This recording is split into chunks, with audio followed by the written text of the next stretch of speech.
Alright, brew tubers. So today we're going to be tasting that cream ale that we made last time. We're actually going to do two tastings today. We're going to do the competition Kolsch, which is very, very nice, and this cream ale that we made last time, which is by no means bad.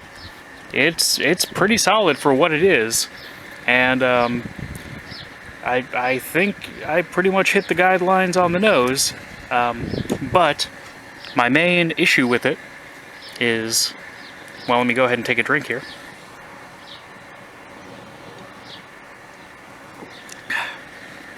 That is good. But what it does have, you see, I made this with 30% flaked maize, flaked corn, and what it really reminds me of is, you know, if you've ever just used like normal table sugar in a beer, you know, like a significant amount of normal table sugar, it's kind of got that little, I don't know, it's a very unique taste that it has, and this has that, and I'm assuming that's, hey Bella, what's going on? That's my dog. What's up, doggy? You want some beer? No, you probably wouldn't like it. So, it does have that. So really, if I were to make this again, I really don't think I would use flaked maize. I don't think I would even use normal table sugar. I think I would just go with, you know, 10 pounds of 2-row, you know, instead of 2-row and 6-row and flaked maize. Just for my own personal taste. So it was a good experiment. It was a good, you know, it was a good, well, it was a good experiment. It kind of proves to me that I think you could make this with just normal table sugar or dextrose, you know, if you wanted to go that way, and you wouldn't get a much different product. So if you were going for like a super cheap beer, you know, you could use maybe 6 or 7 pounds of 2-row, and then you know, the rest just sugar. And would it be the absolute best beer in the world? No, but it would still be pretty good. Still be pretty solid. This one, it's got I believe it was 1 ounce of nugget was the hop that I used in it. So you know, not a hoppy beer at all, but, you know, it's not supposed to be for the style.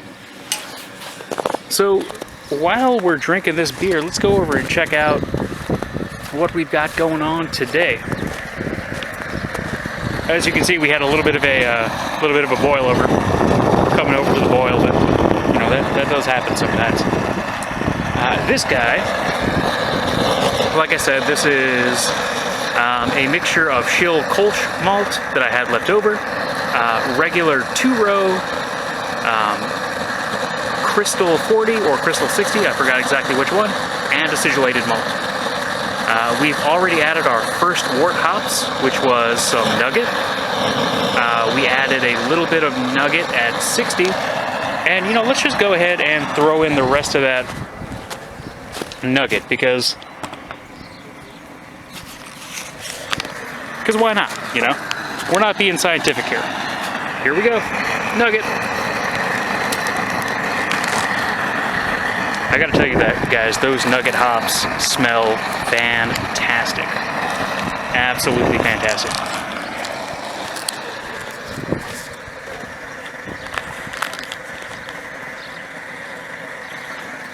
So, should you make a cream ale with flaked maize? I don't know. Let me know your experiences down in the comments, because I'd like to know how I could do this better, because right now it kind of feels like I could just use normal table sugar and get a similar result. But alright guys, I'm going to let you go, and I'll get back to you when we're doing our later hop additions, which are going to be the real fun part of this beer. Alright everybody, here we go. Now, this little guy right here is who I really want to talk about today. This is what I call baby Kolsch, or maybe competition Kolsch. And this beer is just fantastic. I'm actually going to take a little sip of it right now just to kind of refresh myself on how good it is. Yeah, that's amazing. That is Jeebus. That is amazing. So this Kolsch was simply 6.5 pounds of Schill Kolsch malt. Now we did a step mash for that, kind of increasing the efficiency a little bit. I believe the original gravity was something like 1035, and it fermented out to, I think, something like 1008. So this beer ended up at 3.5%. Don't quote me on those original and final gravities, but it turned out a 3.5% ABV beer. And you might say, well, that's not very much, and that's true, it's not. But I mean, just look at that lacing, if you can see it. I mean, it's really bright outside, but you know, if you can see that, it's just fantastic. I love this beer. This is, I think, one of the better beers that I've made in the past few years. The only real competition with it is that rice lager that we did, that we cereal mashed. Now that one was also really fantastic, so let's go ahead and take another little drink of this.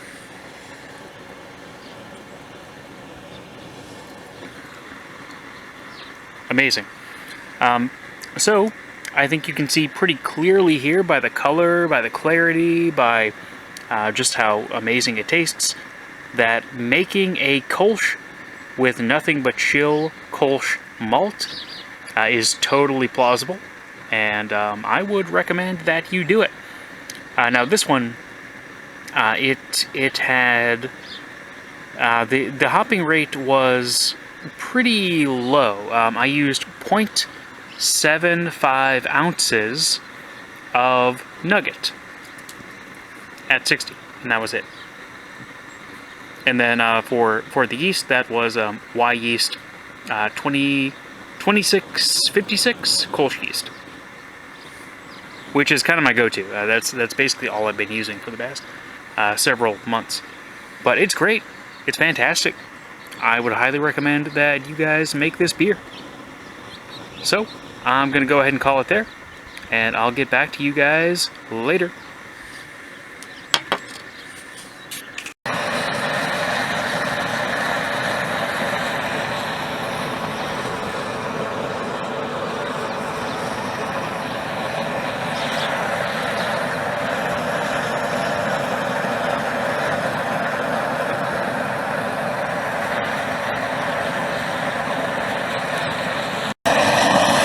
Brew tubers, here we are back in really sunny Kentucky. Oh my goodness, look at that.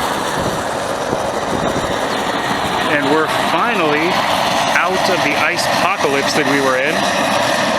And it's finally warmed up enough so that I can actually do a brew day. So now we're finally going to make that IPA that I've been wanting to make for the past few months.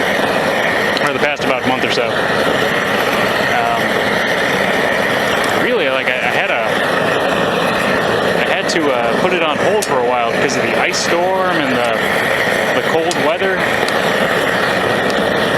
got pretty crazy. Like, it didn't get super crazy here. Like, we lost power for a little while, but it was nothing, you know, like some parts of the country.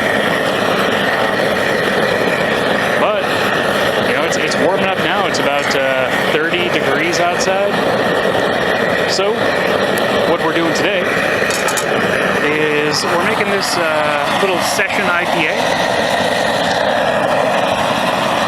It is comprised of 3.5 pounds Schill Kolsch malt that I had left over from my last Kolsch, 6.5 pounds of two-row, 1 pound of British Crystal 60, I believe, Crystal 60 or Crystal 40, and 1/2 pound of acidulated malt. Just kind of for that extra acid for the pH.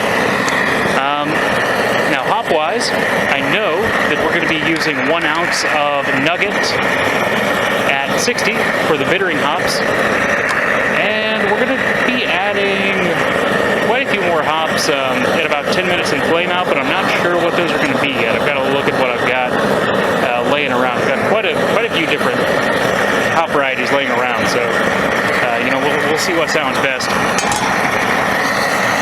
We did a 2-hour mash. We started out at 153, and I went and got my... Alright guys, and here we go. If you can see that, we have got 2 ounces of Azacca going in at flame out. Now these guys, I'm just kind of having a smell of these here. And they smell very, very different than any other hop I've ever smelled in my entire life. These are Azacca brand. I don't know if that's the, like they are the brand Azacca, or if the name is Azacca brand. ADHA 483. These are from Yakima Chief hops. And they are 11.5% alpha acid. Now it says here that you got some mango flavors, papaya, orange, grapefruit, lemon, pine, spicy, pineapple. And I'm definitely getting that kind of pine, kind of green, vegetal, earthy kind of scent from these. But we're going to go ahead and put 2 ounces in at flame out, and we are going to see what these hops are like.